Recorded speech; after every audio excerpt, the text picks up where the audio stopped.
OTP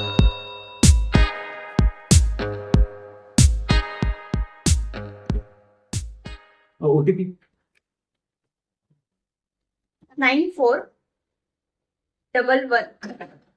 तू तू. मला काय विचारतोस?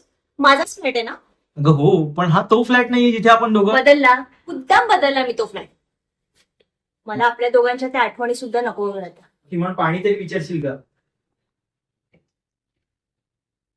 हा देऊ. कशाला?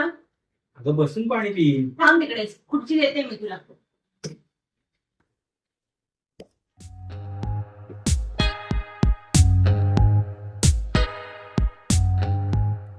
फ्लॅट तसा स्पेशियस दिसतो मॅडम. तू आज कसं आलास? त्यात काय एवढं? 3 वर्ष रिलेशनशिप मध्ये होतो आपण. घरात आलं तर त्यात काय? निर्लज्ज. 4.5 वर्ष होतो. हा, 4.5 वर्ष तेच. किती रे निर्लज्जपणा. अजून 3 वर्ष 6 महिन्यांच्या वर आपण एकत्र सोबत नाही राहिलो. माझ्याच बर्थडेला ब्रेकअप झाला होतो, आठवतंय ना तुला? एक्झॅक्टली 3.5 वर्ष. मी बर्थडे बद्दल बोलतेय. सोन ना, मी काय बोलत बसले तुझ्याशी? तू घराच्या बाहेर ये. अगं पाणी तर पिऊ दे ना. याच्यात काही मिसळलं नाहीयेस ना तू, बीच वगैरे? चांगली आयडिया होती रे. शिट. बाय द वे, यात काय मागवलेस? काय करायचंय? अगं जनरल नॉलेज साठी विचारलं. नसते चौकशा. फेशियल किट आहे. अजून किती सुंदर दिसणार आहेस. मुली ऑलरेडी जेलस आहेत तुझ्यावर आणि तुला अजून सुंदर दिसायचं. अगं हो. बस काहीतरी. बाय द वे, आता कोणी आहे का सेवे? डिलिव्हरी वगैरे कधीपासून? कोणीतरी मोठा पॅकेजवाला ब्रँडेड कारवाला असेल ना. तुझा तर जॉब होता ना चांगला. तो पण तशीच काळजी घेतो का माझ्यासारखी? तुला वेळ देतो का माझ्यासारखा? जॉब सोडलास तू?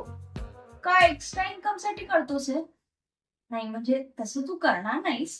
तुला बरं समजतं मी हे करीन किंवा ते नाही करणार. आणि इतकंच तुला माझ्याबद्दल समजतं तर आयुष्यात परत का नाही येत तू? बरं, तुला नसेल यायचं परत तर मग किमान प्रश्नांची उत्तरं तरी दे. कोणी नाहीये माझ्या लाईफ मध्ये आता.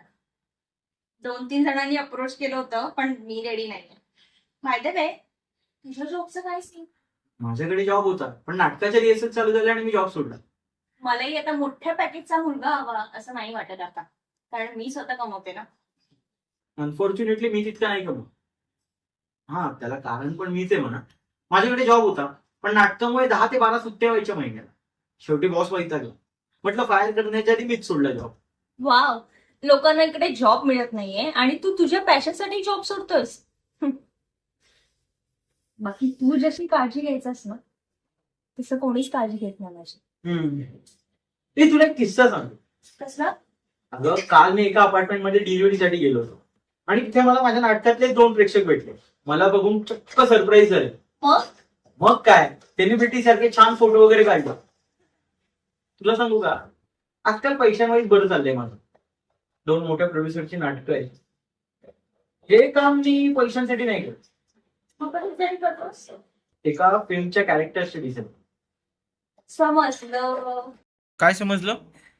तू जी फिल्म करतोय त्यात लीड कॅरेक्टर डिलिव्हरी बॉयच असेल आणि त्याला दिवसाला कसे कसे एक्सपिरियन्स येत आहे हे समजून घेण्यासाठी तू हे सर्व करण्याचा प्रयत्न करतोय. Am I right? अजूनही तुला माझ्या मनातलं कळतं की सोबतीचे 3.5 वर्ष कमी नसतात अगं.